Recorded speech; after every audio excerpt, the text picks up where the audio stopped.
சரியாக திட்டமிட்டதனால இன்றைக்கு இருக்கின்ற நிலையில வந்திருக்க. ஆனால் அது போதாது, இன்னும் இதை காட்டிலும் சிறப்பாக மாற வேண்டும் என்று இன்னும் திட்டமிடுகிறேன்.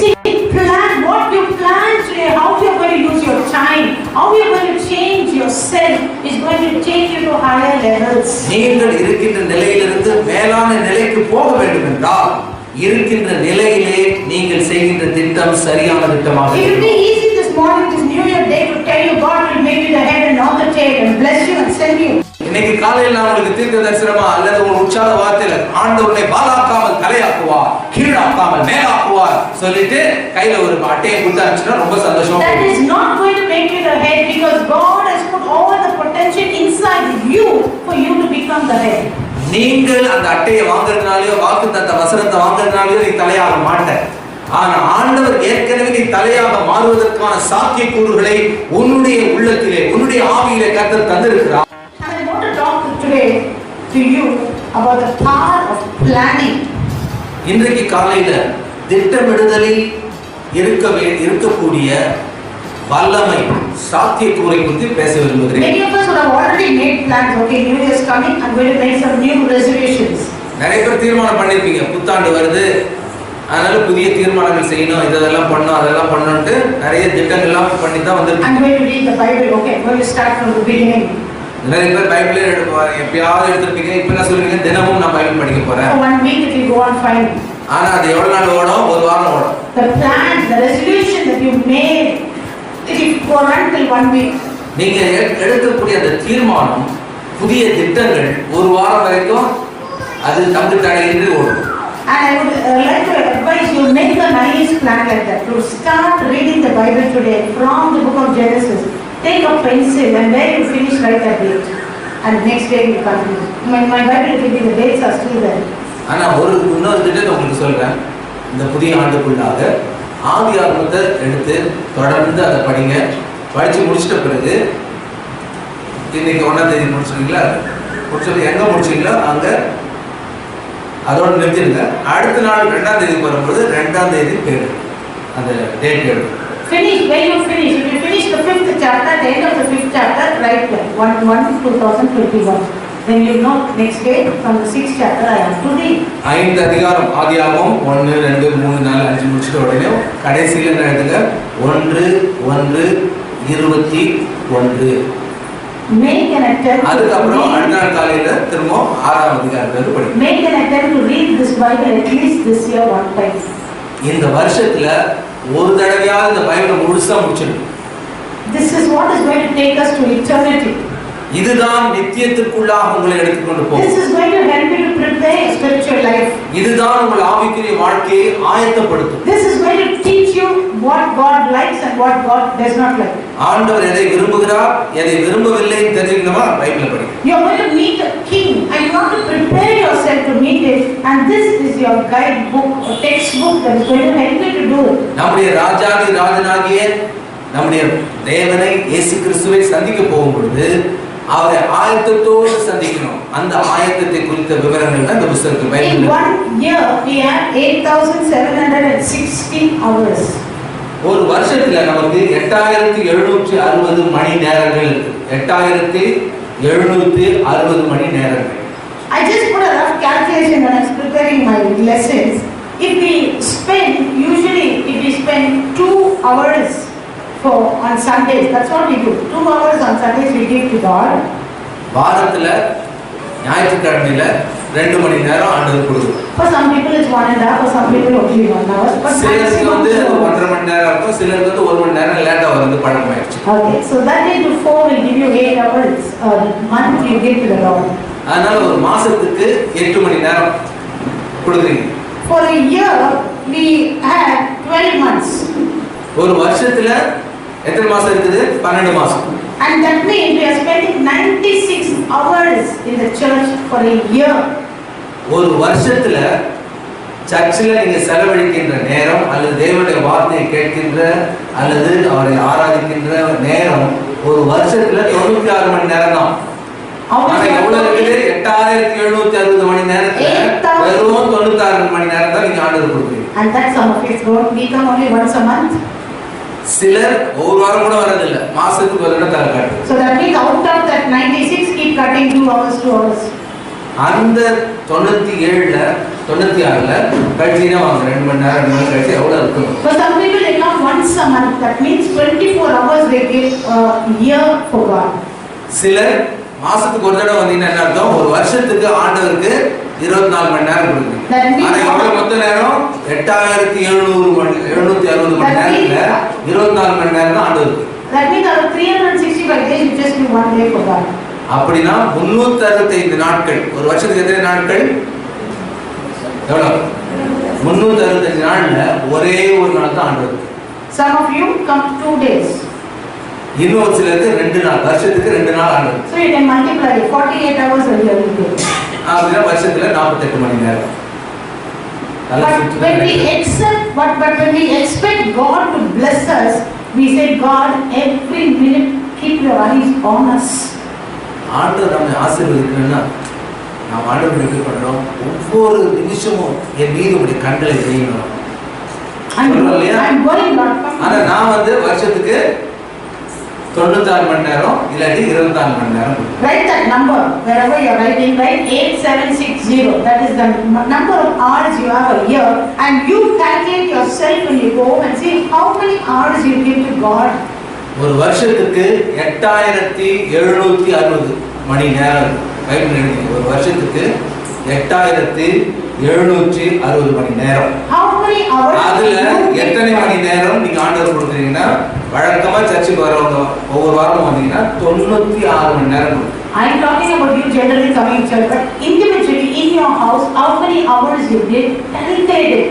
இது போக சபைக்கு வரது போக வீட்ல எவ்வளவு நேரம் ஆண்டவருக்கு செலவழிப்பீங்க?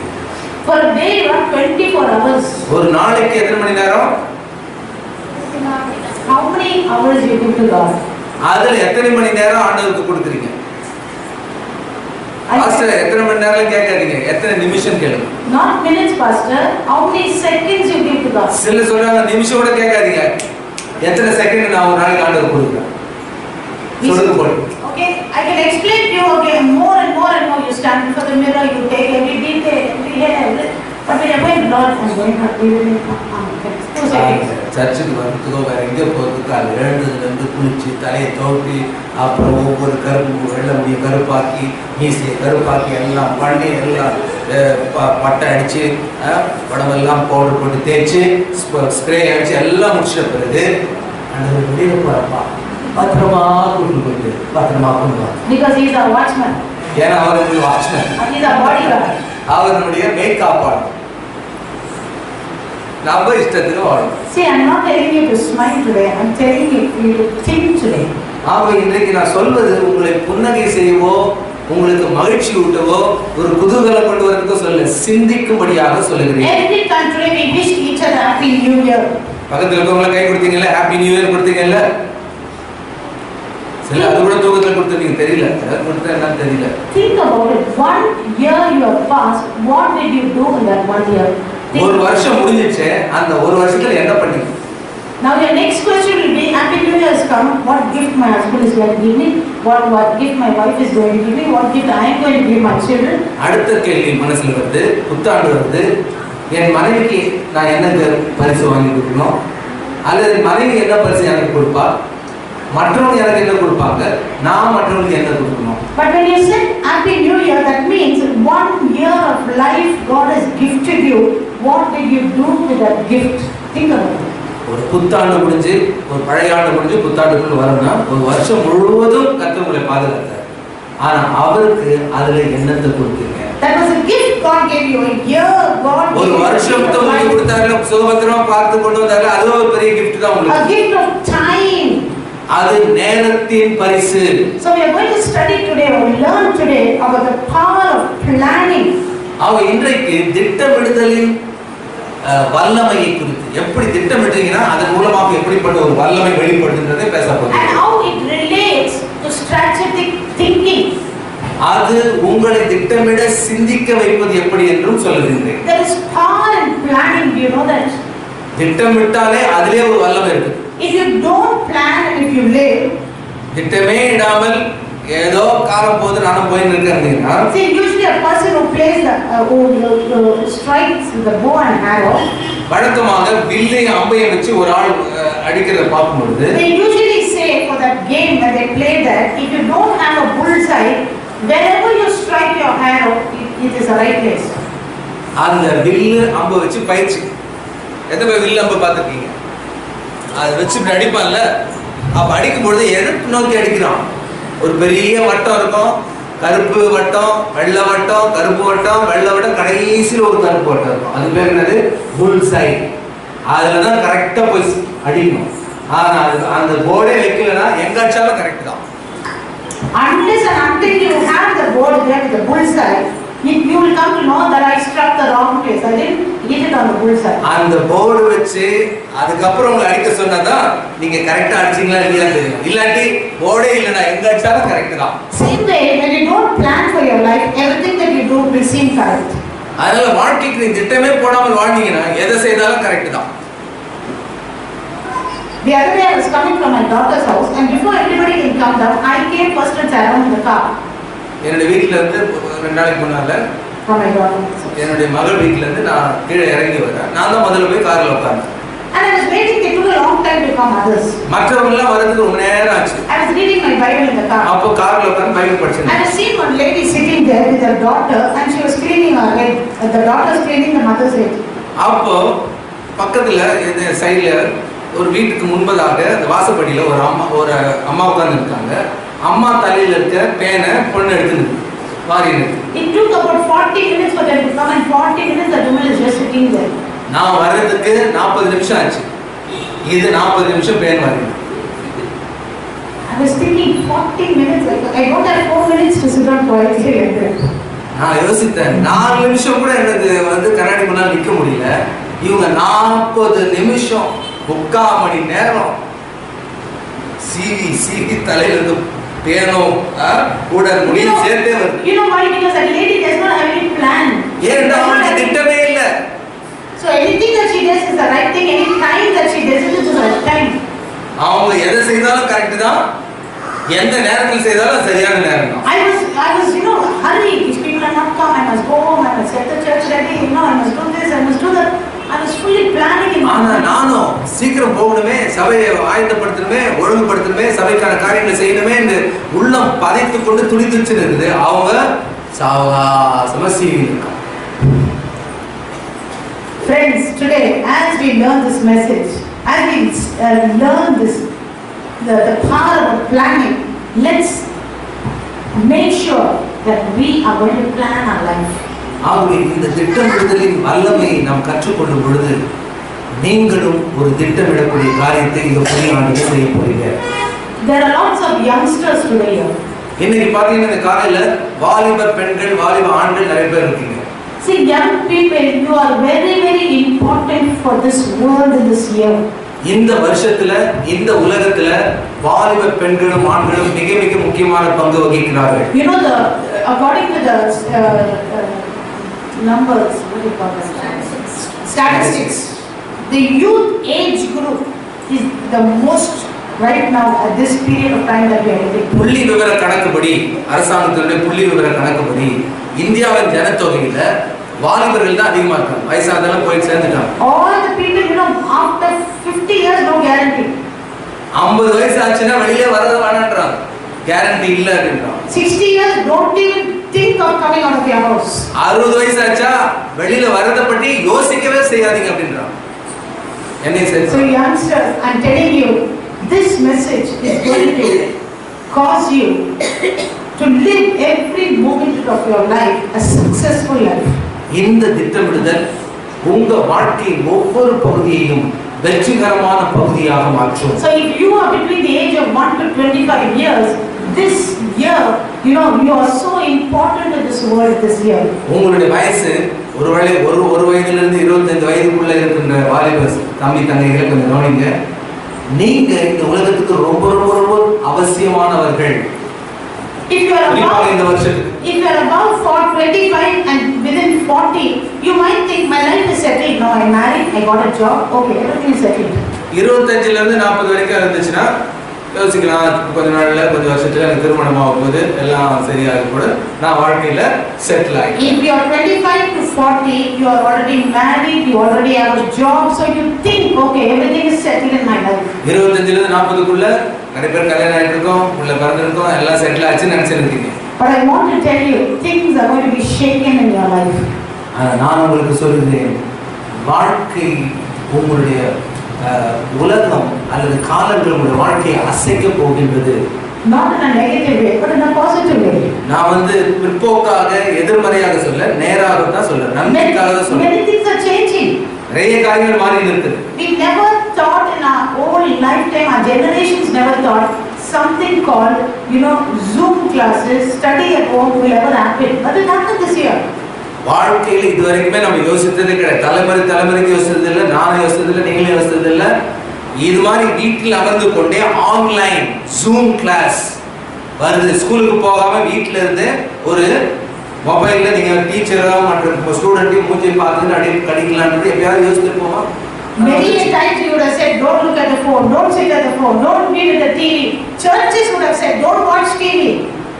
ஆனா நிறைய நேரத்துல நம்ம என்ன சொல்லிருப்போம், பசங்களை அந்த போனையே நோடி இருக்காங்க, அந்த இதே பார்த்து இருக்காங்க, டிவியே பார்த்து கண்ணு ஆந்த மாதிரி ஆயிடுச்சு அப்படின்னு சொல்லிட்டு இருப்போம். ஆனா இப்போ அதுலதான் இப்ப பாடம் நடக்குது. Churches that told them, don't watch TV. சில சபைகள் சொல்லிச்சு, என்னது டிவி பார்க்காத, பாவம் சாபம். But they say, please brother, watch it online. ஆனா இப்ப என்ன சொல்றோம், சகோதரனே டிவில ஆன்லைன் அந்த செய்திகள் வருது பாருங்க. What happened? Change took place. என்ன ஆச்சுங்க? மோசமான டிவி நல்ல டிவியா மாறிடுச்சு, மோசமான போனு நல்ல போனா மாறிடுச்சு. See friends, the only things that are permanent in life is, time and change are the two things that nobody can change. வாழ்க்கையில மாறாத ரெண்டு காரியம் தான். ஒன்று நேரம், இன்னொன்று மாற்றம். மாற்றம் என்பது மாறாதது. Two powers that in life that we face every day, one is time and one is change. ரெண்டு முக்கியமான காரியங்கள் வாழ்க்கையில தொடர்ந்து வருகிறது. ஒன்று நேரம், இன்னொன்று மாற்றம். And the time for everybody it is the same. In this there is no high class, no low class, no rich, no poor. Every person has 24 hours a day. எல்லாருக்கும் நேரம் ஒரே மாதிரி தான். நீ பணக்காரனோ, நீ ஏழையோ, நீ உயர்ந்தவனோ, நீ தாழ்ந்தவனோ, நீ எந்த நிலையில் இருந்தாலும் எல்லாருக்கும் ஒரு நாளைக்கு எத்தனை மணி நேரம்? தூக்கத்துல 23 சொல்றாங்க. 24. I am high class, so I got 25 hours. நான் வந்து உயர்ந்த ஜாதிங்க, அதனால எனக்கு வந்து 25 மணி நேரம் கிடையாது. I am low class, so I have only 20 hours a day. நான் வந்து தாழ்ந்த ஜாதி, அதனால தான் எனக்கு நாளைக்கு 20 மணி நேரம் இருக்குன்னு சொல்ல முடியுமா? Everybody has 24 hours. எந்த ஜாதியா இருந்தாலும் 24 மணி நேரம் தான். And second thing is, for every person born on this earth, they have to face something called change. அவங்க உலகத்தில் பிறந்த ஒவ்வொருவரும் சந்திக்கக்கூடிய ஒரு காரியம் என்ன தெரியுமா? மாற்றம். When I came to Tambaram, I was very skinny. நான் தாம்பரத்துக்கு திருமணமாகி தாம்பரத்துக்கு நான் வரும்பொழுது ரொம்ப ஒல்லியா இருந்தேன். I could not wear a sari also, no hip to hold the skirt. என்னுடைய இடுப்பு அவ்வளோ மெலிசா இருந்ததுனால உள்ள இருக்க அந்த பாவாடை கட்டுறது கூட நிக்காது, கீழே வழுக்கின்னு வரும், அந்த அளவுக்கு ஒல்லி. I didn't wear glasses. அதுக்கப்புறம் கண்ணாடி போடல நான். But I came to this building. அதுக்கப்புறம் இந்த பில்டிங் இங்க வந்த பிறகு I used to run 3 steps at a time upstairs. ஒரு நாளைக்கு 3 தடவை 2 மாடி மேல கீழே ஏறி Every time I walk up the stairs, 3 steps at a time I will climb. படி ஏறும் பொழுது ஒரு படியா ஏற மாட்டேன், 2 படி 3 படிட்டு தள்ளி ஏறும். Now even that one step I have to think and climb. ஆனா இப்போ ஒரு படி ஏறதுக்கே யோசித்து ஏறு. Change takes place in everybody's life, whether you are high class or low class. வாழ்க்கையிலும் மாற்றங்கள் வந்துகிட்டே இருக்குது. நீ மேலான நிலையில் இருந்தாலும் கீழான நிலையில் இருந்தாலும் உயர்ந்தவனாக இருந்தாலும் தாழ்ந்தவனாக இருந்தாலும் எல்லாருக்கும் மாற்ற முடியாதது. Now this year God has gifted us 2021. He's given us a new gift. I don't know how many minutes you are going to live, how many days you are going to live, how many months you are going to live. But the question is, what we are going to do with this gift? இந்த புது ஆண்டு பிறந்துருச்சு. இன்னைக்கு இந்த காலையில எத்தனை மணி நேரங்கள் நாம் வாழ போறோம், எத்தனை மாதங்கள் வாழ போறோம், எத்தனை வருஷங்கள் வாழ போறோம் என்பது ஆண்டவர் தருகின்ற ஒரு பரிசு தான். We can't change time, we can't change, but we can do one thing, we can use it wisely by planning. நேரத்தை நாம் மாற்ற முடியாது, மாற்றத்தையும் நாம் மாற்ற முடியாது, ஆனால் வருவதை சரியாக செயல்படுத்த முடியும். We can plan and use it correctly. எல்லாம் சொல்லுங்க, நாங்கள் சரியாக திட்டமிடுவோம். The richest man of this world and the poorest beggar in this world both have 24 hours, but what made him rich and what made him poor? உலகத்துல கோடீஸ்வரன் ஒரு பக்கம் இருக்கான், பிச்சைக்காரன் ஒரு பக்கத்துல, ஏழை ஒரு பக்கம் இருக்கான். ஆனா ரெண்டு பேருக்கு 24 மணி நேரம் தான் இருக்குது. What made அவனை பணக்காரனாக மாற்றியது எது? இவன் ஏழையாகவே இருப்பது காரணம் என்ன? We may say so many kinds of bad things, okay, about cheating and things like that. But normally I'm just talking to you, what made them one rich and one poor? அநேக காலத்துல நம்ம போவோம்னா ஊரை ஏமாற்றி கொள்ளடிச்சு பண்றது அதெல்லாம் விட்டுடுங்க. பொதுவாக நல்ல நியாயமான முறையிலே உழைத்து ஒருத்தன் நல்ல பணக்காரன் ஆகிறான், ஆனா இன்னொருத்தன் ஒண்ணுமே செய்யாம ஏழையாவே இருப்பான். Even the person who schemes and cheats and does things, he takes time to plan to do it. It's not easy. திருடினாலும் கொள்ளையடிச்சாலும் அதுக்கு திட்டமிடணும். சும்மா உட்கார்ந்தே திருட முடியாது. உழைக்கிறவனோட திருடணும், நல்லா சிந்திக்கணும், மாட்டாம திருடணும். He has to do more planning, more scheming than the person who just goes sits in the office and writes accounts and comes. ஆபீஸ்க்கு போயிட்டு வேலை செய்துட்டு வரவனை விட திருடி சம்பாதிக்கணும்ன்றவன் அதிகமா வேலை செய்யணும். The two important components we are going to see today about time and change, if we could only plan and use it properly, it will decide our future for us. அவை வாழ்க்கையிலே நம்முடைய எதிர்காலத்தை தீர்மானிக்கிறது ரெண்டே காரியம். ஒன்று நேரம், இன்னொன்று சரியாக அந்த நேரத்தை திட்டமிடுதல். Don't say I did all my life like this, I am not going to change. ஆனா நிறைய பேர் சொல்ல வாழ்நாள் முழுசும் இப்படியே தான் நான் வாழ்ந்துட்டேன், இப்படியே தான் நான் இருப்பேன், நான் மாத்திக்கவே மாட்டேன். First time when as a young girl, the first time when mixies came out, that time we had Johnson mixie. And I was telling my mommy because I was working, why don't we buy a mixie? Mommy said, no, I like only grind on the stove. முதல் முறையாக அம்மி கல் வச்சு அரைச்சினே இருந்த எங்க வீட்டுல எல்லாம் பண்ணிருக்கோம். முதல் முறையாக ஜான்சன் கம்பெனி வந்து மிக்சியை வெளியிட்டது. அப்ப எங்க அம்மா கிட்ட சொன்னேன், மிக்சி வாங்கி இல்லாமே. ஓ அதெல்லாம் முடியாது, நான் எப்போதும் அம்மியிலேயே அரைச்சுதான் எனக்கு பழக்கம், மிக்சி வேண்டாம். Some of you have said, I am not going to buy washing machine, I like to wash in my hands. இன்னும் ஒரு சில சொல்லுவாங்க, வாஷிங் மிஷின்ல அதெல்லாம் கையில மாட்டிக்கும், நான் எப்பொழுதுமே நல்ல குமுக்கி தேய்ச்சி துவைச்சு பழக்கம். I was like that long time. I never bought a washing machine, although I could have bought one. எனக்கு வாஷிங் மிஷின் வாங்கக்கூடிய பணம் இருந்துச்சு, ஆனாலும் அநேக வருஷங்கள் வாங்காமே இருந்தேன். Till I found my niece talking to me and then I bought a machine. எப்போ வாங்கினேன்னா என்னுடைய கையும் காலை என்கிட்ட பேச ஆரம்பிச்சது. அதுக்கப்புறம் தான் பேசாம போயிட்டு வாஷிங் மிஷின் வாங்கிட்டேன். See, I learned to change. பேச ஆரம்பிச்சுல புரிஞ்சுச்சுல, கை கால் வலிக்க ஆரம்பிச்சு, முட்டி தேய ஆரம்பிச்சு. I learned to change. அப்போ நான் மாற்றத்தை உணர ஆரம்பித்தேன், கற்றுக்கொள்ள ஆரம்பித்தேன். Don't say I'm not going to change, because change, whether you like it or you don't like it, change is taking place in us. ஆனால் நீங்கள் விரும்பினாலும் விரும்பாவிட்டாலும் மாற்றங்கள் வந்து கொண்டே தான் இருக்கும். A man's life consists in how he manages time. He plans his time. அவர் ஒரு மனுஷனுடைய வாழ்க்கையினுடைய வெளிப்போக்கு அல்லது அதனுடைய வெற்றி அவன் நேரத்தை திட்டமிடுதலை பொறுத்து இருக்கிறது. Today you are where you are is because of what you did in the past. இன்றைக்கு எல்லாம் கவனிங்க, இன்றைக்கு நீங்கள் இந்த குறிப்பிட்ட நிலையில் இருப்பதற்கு காரணம் என்ன தெரியுமா? இதை குறித்து நீங்க ஏற்கனவே பண்ண திட்டம். You plan to marry that person, that's why you are in that position. இந்த குறிப்பிட்ட ஆளை கல்யாணம் பண்றேன்னு தீர்மானம் பண்ணீங்க, அதனால இப்ப அங்க உட்கார்ந்துருக்கீங்க. You plan to study like this and to come and do this work, that's why you are in that place. இந்த குறிப்பிட்ட பாடம் படிக்கணும்னு திட்டமிட்டீங்க, அதனால அங்க உட்கார்ந்துருக்கீங்க. And now many of us have to think, if I only had little bit of time and thought nicely, I should not have married this person. அப்ப சில சொல்லுவாங்க, அப்ப மட்டும் எனக்கு கொஞ்சம் நேரம் இருந்துச்சுன்னா, இப்போ இருக்கிற மாதிரி அப்ப மட்டும் நேரம் இருந்துச்சுன்னா அந்த ஆளை கல்யாணம் பண்றது மாதிரி வேற எவனாவது பண்ணிருப்பேன். And if only somebody had to tell me like this to plan and decide, I would have done that. My life would have been கல்யாணம் பண்ணும்போது எந்த சரியா வந்து எனக்கு சொல்லவே இல்லை. சொல்லியிருந்தா ஒழுங்கா எனக்கு திட்டம் கொடுத்தா வேற எவனையாவது பண்ணிருப்பேன். இவங்க கிட்ட பட்டு அவஸ்தைப்படுறதை விட. See friends, you can't change what is past. கடந்ததை நினைத்து கலங்காது. அதை உன்னால் மாற்ற முடியாது. And definitely, surely, truly, you cannot change your life partner because it's life partner. உங்களுடைய வாழ்க்கை துணைவரை மாற்ற முடியாது. ஏன்னா வாழ்க்கையில அவங்க துணையா இருப்பாங்க. That is the law that the Lord God has given us. அது கர்த்தர் தந்த சட்டம், அதை மாற்ற முடியாது. That is a covenantal relationship, you cannot change it. அது நீங்கள் உடன்படிக்கையில் ஏற்பட்ட உறவு, அந்த உடன்படிக்கையை மாற்ற முடியாது. So the same thing things in life. அதே போல வாழ்க்கையின் அநேக காரியங்கள். But you can do one thing. ஆனா இப்படிப்பட்ட சூழ்நிலையிலும் ஒரு முக்கிய நல்ல காரியம் Now you can decide, now you can plan for what you want to be 10 years from now.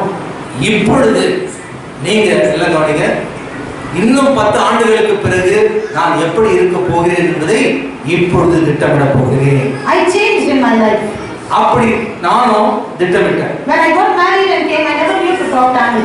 நான் திருமணமாகி வரும்பொழுது முதல்ல தமிழ்ல சரளமா எனக்கு சரியா பேச தெரியும். ஏன்னா ஆங்கிலம் தான் என்னோட தாய்மொழி. And I get scared to talk even that little Tamil because sometimes I don't know that vaanga ponga. So I talk disrespected, and so I used to get scared to talk to Tamil people. அதனால முதல்ல தமிழ் ஜனங்கள்கிட்ட பேசுறது தயக்கமா இருந்தது. ஏன்னா வாங்க போங்க அது மாதிரி தெரியாது. வா போன்னு சொல்லிட்டுன்னா ஏதாவது என்ன மரியாதை குறைவாக அம்மா பேசிட்டாங்களேன்னு திட்டுவாங்களேன்ட்டு வாயை தந்து பேசவே நான் பயப்படுவேன். I changed. ஆனால் மாற்றத்தை ஏற்படுத்த தீர்மானித்தேன். I decided to learn. இந்த தமிழை கற்றுக்கொள்ள வேண்டும் என்று தீர்மானித்தேன். Today I can boldly say I know Tamil better than many of the Tamilians. ஆனா இன்றைக்கு நான் தைரியமா சொல்ல முடியும், அநேக தமிழ் பேசும் பச்சை தமிழர்களை காட்டிலும் நன்றாக தமிழ் பேசுகிறேன். அந்த பழம்னு சொல்வாங்க பாருங்க, கால்ல ரத்தமே வரும். They don't say பழம், okay? பழம் சொன்னாங்க பழம் கொடுக்கலாமான்னு இருக்க முடியும். Okay? தென் மாவட்டத்துல இருந்து பழம், வட மாவட்டத்துல பழம். So friends, what made me பழம் என்று யாருக்கும் வாயில் நுழையா? What made me learn reading? Once we were reading Bible, my sister was reading history. Not history, she's reading. Sister, என்ன படிக்கிறீங்க? இது history இல்ல sister, இது history. அப்படின்னு சொல்லி தமிழ் பைபிள்ல பெண்ணுக்கு ஸ்திரீன்னு சொல்லுவாங்க இல்லையா? ஸ்திரீ, இந்த ஸ்திரீயானவள். ஆனா அவங்க ஸ்திரீ வரல, இஸ்திரின்னு வருது. இஸ்திரி போடுற மாதிரி நினைச்சிருக்கோம். Tamil is a very beautiful language if you pronounce it beautifully. If not, that's it. Tamil அதனுடைய உச்சரிப்புல தான் இருக்குது. அந்த உச்சரிப்பு சரியில்லைன்னா தமிழ் நீங்க பேசுங்க டூ போட்டு செத்துருவான். நல்ல Tamil. Because every word will have another meaning to it if you pronounce it. ஏனென்றால் தமிழை சரியாக உச்சரிக்கலைன்னா அந்த சரியான அர்த்தம் வேற மாதிரி அர்த்தம் மாறிடும். Okay, so what caused me to change is I decided, I planned, I'm going to read the Tamil Bible, I'm going to study Tamil, I'm going to improve because I'm working among Tamil people. நான் ஒரு தீர்மானம் பண்ணேன், ஆண்டவரே என்னை தமிழ் ஜனங்க மத்தியில ஊழியம் பண்ண கொண்டு வந்திருக்கீங்க. எல்லாரும் தமிழ் தான் பேசிட்டு இருக்காங்க. அப்ப அவர்கள் மத்தியில ஊழியம் செய்ய நான் தமிழை கற்றுக்கொள்ள போகிறேன், தமிழ் பைபிளை படிக்க போகிறேன், தமிழ் பாடங்களை படிக்க போகிறேன், தமிழ் உச்சரிக்க போகிறேன் என்று தீர்மானித்தேன். See, because I planned to change, I am today where I am. I am still planning to go to higher levels. நான் சரியாக திட்டமிட்டதனால இன்றைக்கு இருக்கு இந்த நிலையில வந்திருக்கேன். ஆனால் அது போதாது, இன்னும் இதை காட்டிலும் சிறப்பாக மாற வேண்டும் என்று இன்னும் திட்டமிடுகிறேன். See, plan what you plan today, how you are going to use your time, how you are going to change yourself is going to take you to higher levels. நீங்கள் இருக்கின்ற நிலையிலிருந்து மேலான நிலைக்கு போக வேண்டும் என்றால் இருக்கின்ற நிலையிலே நீங்கள் செய்கின்ற திட்டம் சரியான திட்டமாக It will இருக்கும். be easy this morning, this New Year day to tell you God will make you the head and not the tail and bless you and send you. இன்னைக்கு காலையில் நான் உங்களுக்கு தீர்க்க தரிசனமா அல்லது ஒரு உற்சாக வார்த்தையில ஆண்டவரை பாலாக்காமல் தலையாக்குவார், கீழாக்காமல் மேலாக்குவார் சொல்லிட்டு கையில ஒரு அட்டையை கொடுத்தாச்சுன்னா ரொம்ப சந்தோஷமா. That is not going to make you the head because God has put all the potential inside you for you to become the head. நீங்கள் அந்த அட்டையை வாங்குறதுனாலயோ வாக்குத்தத்த வசனத்தை வாங்குறதுனாலயோ நீ தலையாக மாட்ட. ஆனா ஆண்டவர் ஏற்கனவே நீ தலையாக மாறுவதற்கான சாத்தியக்கூறுகளை உன்னுடைய உள்ளத்திலே உன்னுடைய ஆவியிலே கர்த்தர் தந்திருக்கிறார். அதை வெளிப்படுத்தக்கூடிய வல்லமையையும் திட்டங்களையும் தரக்கூடிய செயல்பாட்டை கர்த்தர் உனக்கு தந்திருக்கிறார். God has given you wisdom to plan your time. God has given you the strength to work out that plan, and God has given you the Holy Spirit inside you to guide you in that plan. அந்த திட்டமிடக்கூடிய ஞானத்தை கர்த்தர் உனக்கு தந்திருக்கிறார். அதில் செல்லக்கூடிய வல்லமை உனக்கு தந்திருக்கிறார். அதை நிறைவேற்றக்கூடிய பலனை பரிசுத்த ஆவியானவர் உனக்கு தருகிறார்.